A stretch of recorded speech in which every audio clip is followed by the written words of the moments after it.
हमारे साथ हैं खुद शाहरुख खान और नवाजुद्दीन सिद्दीकी। शाहरुख, फिल्म की तो बात करेंगे, लेकिन जो फिल्म से पहले हो गया ऐसा तो नहीं चाह रहे होंगे आप, जो हादसा हो गया या ट्रेन यात्रा में। पहले तो thank you Kishore for having us on the show.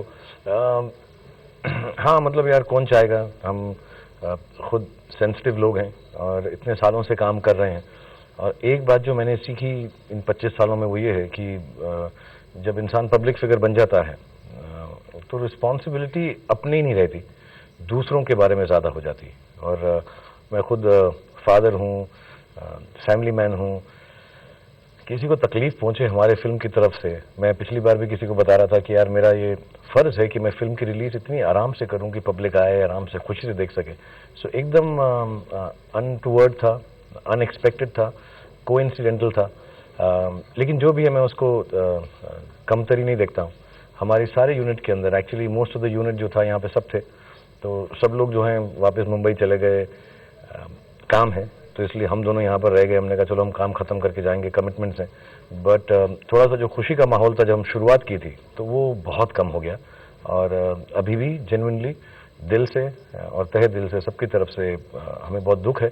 और जिस फैमिली के साथ ये हादसा हुआ है उनके लिए हम बहुत प्रे कर रहे हैं और उम्मीद करते हैं कि सब कुछ जो है वो ठीक तो कभी नहीं होगा, लेकिन यू नो जस्ट कैसे बोलते हैं, उनकी आत्मा को शांति मिले। और जब बन पड़ेगा उनसे मिलेंगे और बातचीत भी करेंगे। ट्रेन में फिर सफर नहीं करेंगे? नहीं ऐसा नहीं है, ऐसे तो या ऐसे अनाउंस किया हुआ नहीं करेंगे? मैंने किया नहीं, मैं कह रहा हूँ या ऐसे अनाउंस किया हुआ सफर नहीं करेंगे आगे? सी मैं पब्लिक फिगर हूँ किशोर, तो मैं जहाँ पे भी जाता हूँ ऐसा मैं बड़ बोला नहीं बन रहा हूँ, पब्लिक आती ही है। और जैसे मैंने कहा हम हमेशा कोशिश करते हैं अपने यूनिट के साथ, लोगों के साथ बैठ के। मैं गाड़ी भी चलाता हूँ, मैं कॉलेजेस में जाता हूँ तो मैं लेडी सिक्योरिटी साथ में लेके जाता हूँ, क्योंकि लड़कियाँ होती हैं वहाँ पे, बच्चियाँ होती हैं, मेरी खुद की बेटी है यार, हम सबके फैमिलीज हैं। कहीं पे भी दिल में ऐसी बात नहीं है कि किसी को तकलीफ पहुंचे। और हम इनसेंसिटिव नहीं हैं कि किसी भी हद पर कहीं पर भी जाकर पब्लिसिटी हो जाए, वो दौर नहीं है हमारा, ना होना चाहिए। हम रिस्पॉन्सिबल हैं। मैं बहुत सालों से ये काम कर रहा हूँ, जैसे आप मीडिया में हैं, मैं खुद मीडिया में हूँ। तो किसी को दुख पहुंचे मेरी वजह से, फिल्म में भी अगर लगे वैसा, फिल्म देखकर भी दुख हो तो मुझे बुरा लगता है। सो 100% और कोशिश करेंगे, सबसे और बात करेंगे, जितना केयरफुल हो सकते हैं होंगे। और ऐसे ही हम कह दें कि मैं तो घर के बाहर भी निकलता हूं तो 500,000 लोग होते ही हैं, मेरी खुशकिस्मती है।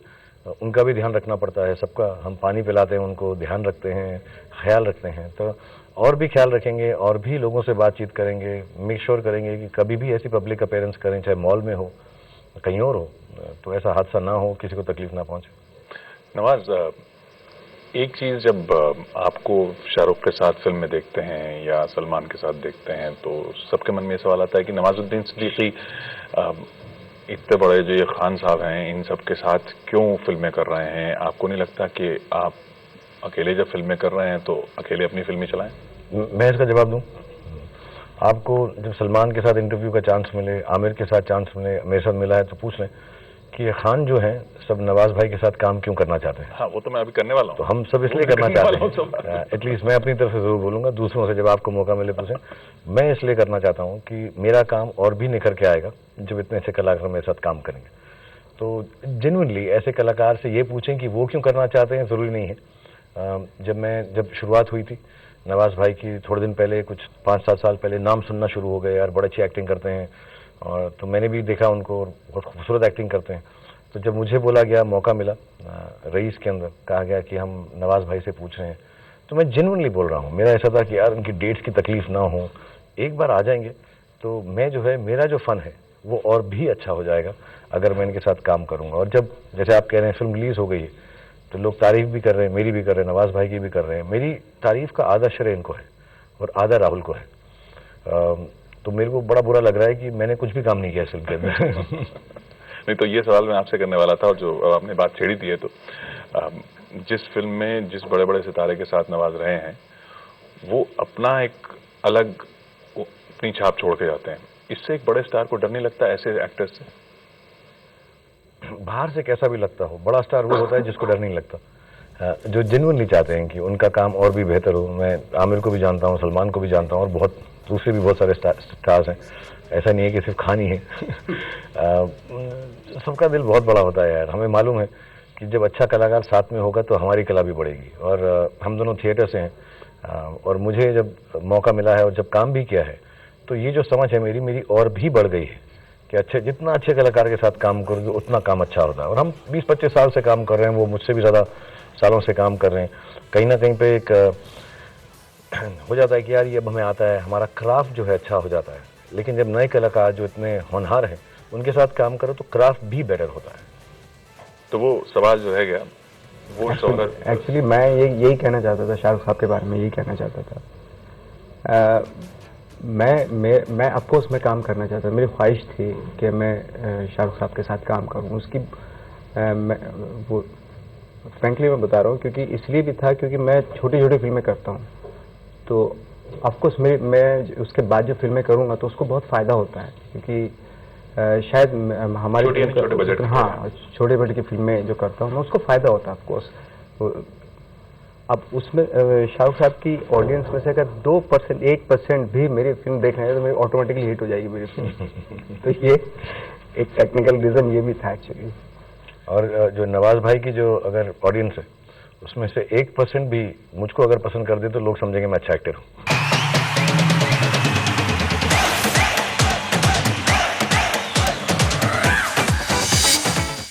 आज के दौर में क्या आप जैसे एक्टर को थीम फिल्म की लेते हुए ये एहतियात बरतने की जरूरत पड़ रही है कि कहीं इस पे कंट्रोवर्सी ना हो जाए? नहीं, बिल्कुल नहीं किशोर साहब। एक्चुअली जो भी फिल्म करूंगा उसमें कंट्रोवर्सी होगी। ऐसे क्यों? तो बस है अब वो। अब जमाना दीवाना हो चुका है तो कोई फर्क नहीं पड़ता। तो पहले मैं सोचता था कि यार ऐसी थीम सोचूंगा तो ये नहीं होगा, ये करूंगा तो नहीं। अभी वो जो भी कर लो, अभी क्या है, हम सबके पास बोलने की क्षमता आ चुकी है, शक्ति आ चुकी है, प्लेटफॉर्म आ चुका है। और दूसरी जगह पर जो सुनते हैं उनके पास ये फ्रीडम है यार, एक्सप्रेशन है। हम लोग फिल्मों में खड़े होकर बोलते हैं फ्रीडम ऑफ एक्सप्रेशन होना चाहिए, फ्रीडम ऑफ एक्सप्रेशन आर्ट में होना चाहिए, तो लोगों में भी होना ही चाहिए। कहीं ना कहीं पर उनको जो बोलना है, जो समझना है, जो करना है। लेकिन एक बात मैं जेन्युइनली पूरी फिल्म इंडस्ट्री की तरफ से कह सकता हूं, क्योंकि मैं इतने सालों से काम कर रहा हूं, कोई भी फिल्म मेकर या कलाकार फिल्म इसलिए नहीं बनाता कि लोगों को इंसाइट कर सके या परेशान कर सके। किसी में ऐसी वो नहीं है कि हम उनको उनकी सेंसिटिविटी को हर्ट करें। अगर हमको पॉइंट आउट कर दिया जाए, और बहुत एहतियात बरतते हैं हम, अगर हम आर्मी की फिल्म कर रहे हैं तो एहतियात बरतते हैं। गलतियां सबसे होती हैं, ऊंच नीच सबसे होती है, और अगर उसको पहले बता दिया जाए इंस्टेड ऑफ आखिरी मोमेंट तक वेट करके कहें कि मेरी सेंसिटिविटी हर्ट हुई है, तो I can assure you 99% people will say नहीं यार, कॉम्प्रोमाइज की बात नहीं है, उसको हम चेंज कर सकते हैं। तो आई थिंक कोई भी इस लिहाज से फिल्म नहीं करता कि किसी को परेशान करे। जैसे इस फिल्म में भी हुआ कि एक परिवार ने कहा कि नहीं है, ये हमारे परिवार की कहानी है, इसको ऐसे नहीं दिखाया जाना चाहिए था। तो ये तो आप भी जानते थे कि उधर से इंस्पायर्ड है, तो क्या इन सब चीजों का एहतियात बरतनी चाहिए? बिल्कुल नहीं है। वो प्लीज देखें उसको, और मैं ये हक से कह सकता हूँ कि उनकी कहानी नहीं है। ना राइटर्स की ऐसी, उल्टा जब उनका लेटर आया तो मैंने पता किया कि उनका परिवार है कौन सा। बिकॉज रिसर्च है, रियलिस्टिक है, तो हो सकता है 2-4 चीज़ें मिलती जुलती हों। और मजाक की बात नहीं है, मैं सीरियसली बोलता हूँ कि उनके परिवार में किसी ने जालिमा नहीं गाया हो जिस तरह से मैंने गाया है। और रियलिस्टिक फिल्म है ही नहीं यार, वो फिक्शनल फिल्म है। और जब आप देखेंगे तो सबको समझ आ जाएगा जो चीज़ है उसके अंदर, कि किसे वो खुद ही बोलेंगे।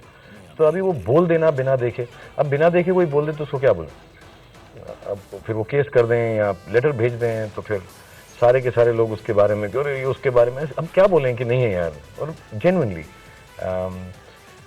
ऐसी बात पे उनको फिल्म दिखाना लाजमी नहीं है। कोई सेंसिटिविटी पर, किसी इशू पर किसी को लगे बुरा है, 100% हम फिल्म दिखा देंगे। लेकिन ये बात पे तो ऐसे फिर हर कोई उठ जाएगा, मेरी कहानी है, हर किसी की है, उस पर हमारा फिल्म दिखाना लाजमी नहीं है उनको, और उनसे ग्रीन सिग्नल लेना ज़रूरी नहीं है।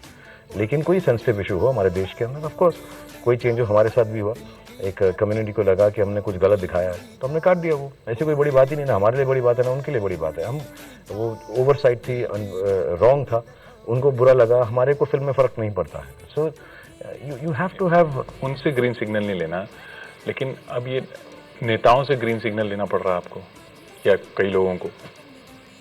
मैं सबको बार बार ये बोलता हूँ कि मेरे 3 काम रह गए। अब मैं 25 साल से काम कर रहा हूँ, तो मैं सीनियर हूँ फिल्म इंडस्ट्री में, और मेरी 3 फर्ज हैं। उनमें से पहला ये है कि मैं कोशिश करूँ अच्छी फिल्म बनाऊँ, उसमें सबसे ज़्यादा मेहनत करता हूँ मैं, कभी कामयाब होता हूँ कभी नहीं होता हूँ। दूसरा फर्ज ये है कि मैं आपके ज़रिए, लोगों के ज़रिए लोगों को बता दूँ, इन्फॉर्म कर दूँ ये फिल्म किस बारे में है, क्योंकि टिकट महंगे हैं और यही एक ऐसा प्रोडक्ट है जिसमें आपने एक बार खरीद लिया तो पैसे वापस नहीं मिलते। आप शर्ट, जूते वूते सब वापस कर सकते हैं, फिल्म वापस नहीं कर सकते। देख लिया तो देख लिया, अच्छी ना भी लगे तो कुछ नहीं हो सकता। और थर्ड अब ये है, क्योंकि मैं आई थिंक मैं प्रेजम्पशस नहीं हो रहा, मैं भारतवर्ष के हर इंसान के दिलो दिमाग में छाया हुआ हूँ और प्यार से, 99.9% प्रेम से। तो ये मेरा फर्ज है कि मैं जब फिल्म रिलीज हो तो वो खुशी से मेरी फिल्म देखने जाए, कोई तकलीफ ना हो। जैसे मेरे बेटे बेटी चाहते हैं कि अगर वो जा रहे हो कहीं तकलीफ हो तो मैं बोलूँ तो उसके लिए हर कोशिश करते हैं। वो मुझे कुछ भी करना पड़े, मुझे उसमें कोई नीचता नहीं दिखती। मुझे याद है अब 2-4 आप ही के जर्नलिस्ट दोस्त वो चढ़ गए कि ऐसा क्यों, ये क्यों मिलता है। हाँ मिलता हूँ ना यार, कोई फर्क नहीं पड़ता है। मेरी फिल्म है, मैं चाहता हूँ कि लोग उसे अच्छी तरह से देखने को आए। कोई दबाव में नहीं मिलता, कोई दबाव में नहीं है। मैं आपसे पूछने आऊंगा कल को, अगर आप पॉलिटिशियन बन गए, अगर बन गए तो मैं आपसे पूछने आऊंगा, आपको कोई एजेंडा है, कोई तकलीफ है, मुझे बता दें। अगर तकलीफ है तो आपको जो करना है कर ले, मुझे बस बता दें। तो मैं क्या है, सारी जनता को, आवाम को बता दूं कि भैया इनको तकलीफ है तो प्लीज यहां पे मत जाना, हो सकता है कुछ आपको भी तकलीफ हो जाए। मैं किसी को परेशान नहीं करना चाहता, इसलिए मैं वापस उस सिचुएशन पे आऊंगा कि जो आज हुआ है, मेरे दिल में ऐसी बात ही नहीं आ सकती कि किसी को कोई परेशानी पहुंचे फिल्म की वजह से। सो आई फील वेरी रिस्पॉन्सिबल।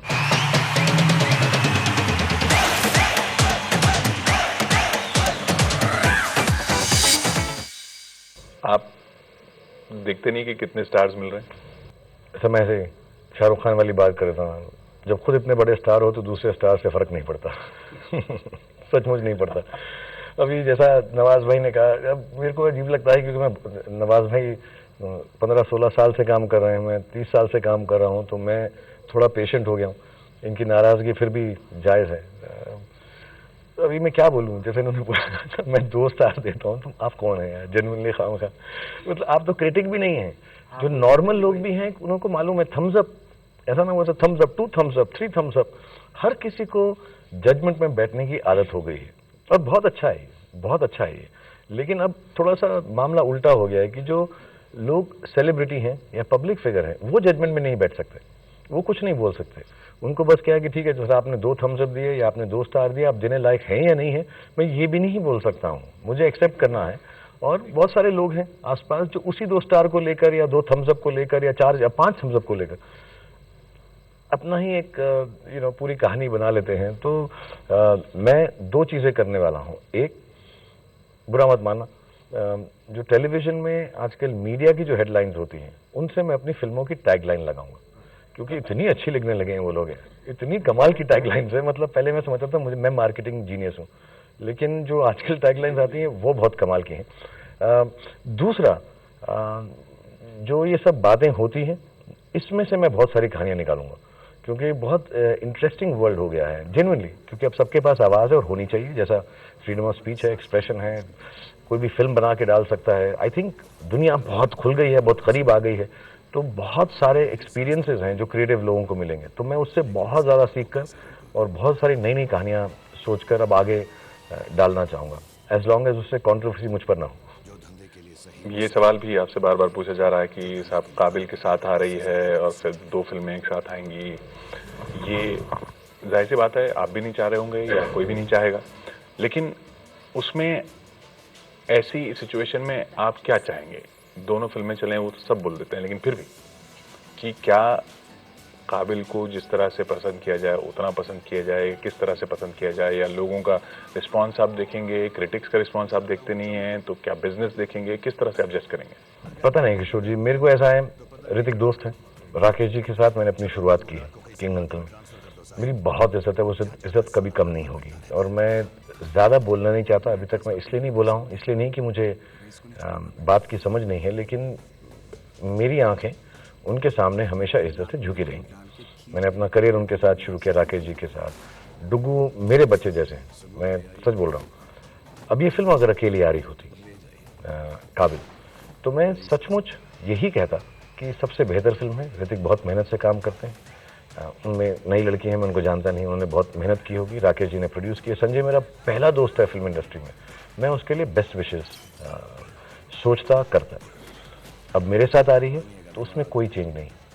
मैं यही चाहता हूँ कि वो, ऋतिक ने बहुत मेहनत की होगी, यामी नई हैं, उनका बहुत भला हो उस फिल्म से, राकेश जी प्रोड्यूसर हैं और संजय मेरे बहुत पुराने दोस्त हैं, इस पिक्चर का बेस्ट हो। तो मैं उनकी फिल्म के लिए यही कह सकता हूँ। अब हमारी फिल्म भी आ रही, उसकी वजह से मैं अपनी फिल्म के लिए कम नहीं कहूँगा, ना इससे ज़्यादा कहूँगा। हमारी भी यही होप है और मुझे ये भी मालूम है कि ऋतिक अगर बोलेंगे, राकेश जी अगर बोलेंगे, यामी जी को मैं नहीं जानता, संजय अगर बोलेंगे तो वो भी हमारे लिए यही बोलेंगे और यही उम्मीद करेंगे। अब इससे ज़्यादा क्या हो सकता है? इससे ज़्यादा सिर्फ यही हो सकता है कि बहुत जल्दी से 1,500 स्क्रीन थिएटर्स जो हैं और बढ़ जाएं। तो फिर क्या है, 3,500 में सारी फिल्में अकोमोडेट हो जाएंगी। अभी क्या है, 1,000 थिएटर्स कम है, 1,500 थिएटर्स कम है और छुट्टी है, चॉइस है, होप करेंगे। ऐसा होता ना कभी कभी, एक ही रोटी होती है तो मिल बांट के खा लेंगे।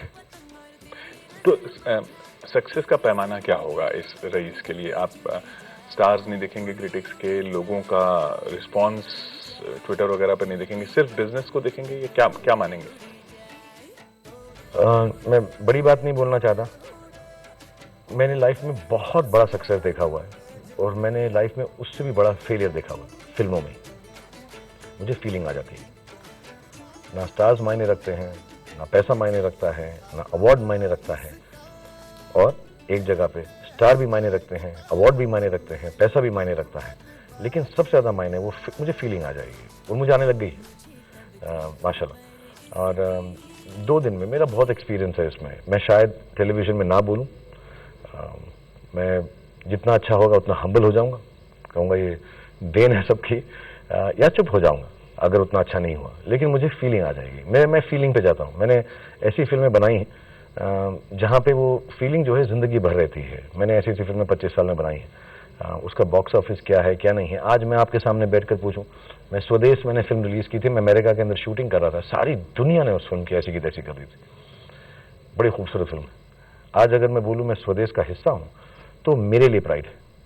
और वो दुनिया कहाँ चली गई जिसने गाली दी थी उस फिल्म को, कहा था खराब है, वो पता भी नहीं है। सो आई नो, मुझे फीलिंग आ जाएगी जब ये फिल्म अच्छा करेगी। उसके लिए मुझे किसी पैमाने की जरूरत नहीं है। मतलब जितने भी पैमाने हैं उससे ज्यादा या उसके जितना एक्सपीरियंस मुझे खुद है। बहुत बहुत शुक्रिया हमसे बात करने। Thank you Kishore, thank you very much. बहुत शुक्रिया।